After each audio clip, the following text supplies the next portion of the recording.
Bonjour à tous, je suis Maxime Palin, le cofondateur de la plateforme Raisers. Aujourd'hui, dans ce 4e tuto, nous allons vous parler de crowdlending, ou littéralement le prêt par la foule. Le crowdlending, c'est facile sur le principe. C'est la foule qui va prêter à des particuliers ou à une entreprise. En échange de quoi, les prêteurs recevront sur un échéancier prédéfini le capital investi plus des intérêts. Dans ce tuto, nous allons nous concentrer particulièrement sur le prêt aux sociétés. La quasi-totalité des entreprises sont amenées dans leur vie à emprunter de l'argent. L'emprunt permet à une société de lui faire un effet de levier pour qu'elle puisse se développer plus rapidement. Ne pas emprunter, d'une certaine manière, serait un petit peu se priver d'une certaine forme de compétitivité. Prenons un exemple. 2 boulangeries qui se font face dans la même rue et qui seraient au même niveau de croissance. La première boulangerie va emprunter de l'argent pour s'acheter un nouveau four à pain qui va lui fournir du meilleur pain. Que va-t-il se passer pour la deuxième boulangerie qui n'a pas emprunté? Au fur et à mesure, elle va perdre sa clientèle.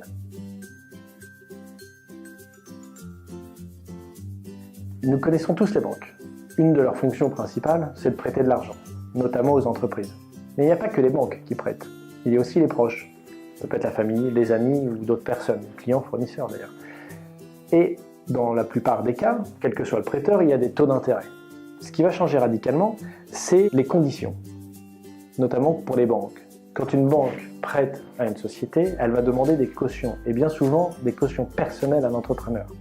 C'est-à-dire qu'elle va devoir mettre à disposition son patrimoine, sa maison ou autre, si jamais il y avait un défaut de paiement.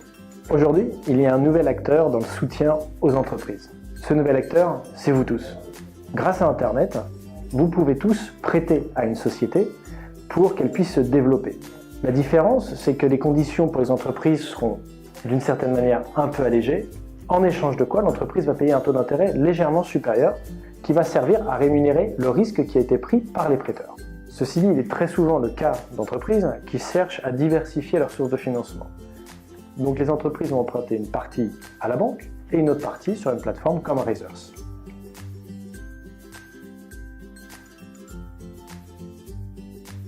Oui, tout ça c'est un petit peu théorique. En réalité, quand un entrepreneur cherche des fonds, il se penche sur la question du crowdfunding. Parce qu'il faut bien penser à une chose, c'est que le crowdfunding, l'intérêt, c'est de mettre aussi en avant les sociétés, donc de communiquer largement sur votre produit ou votre service. Notre rôle en tant que plateforme est de sélectionner les meilleures sociétés, de manière à ce que les investisseurs ou crowdfunders investissent dans des entreprises de qualité. Même si le risque zéro n'existe pas, les plateformes s'assurent de la véracité des informations qui leur sont données, et aussi de la possibilité ou des moyens de l'entreprise à rembourser son emprunt avec les intérêts qui lui seront imposés. Une fois que la société aura été sélectionnée, donc présentée en ligne sur la plateforme, elle pourra solliciter sa propre communauté, mais aussi la communauté de la plateforme. Chacun pourra alors investir ou prêter la somme d'argent désirée à partir de quelques centaines d'euros. Il y a bien souvent des seuils de validation, c'est-à-dire que si le montant minimum de la levée de fonds n'est pas atteint, les investisseurs seront remboursés sans frais. Si le seuil est atteint, la société disposera de ses fonds pour développer son entreprise. Ensuite, avec un échéancier prédéfini à l'avance, elle remboursera tous ses investisseurs jusqu'à la dernière échéance. Ainsi, les prêteurs se verront rembourser le capital investi et les intérêts, en guise de rémunération. Tout cela sur leur compte de leur choix.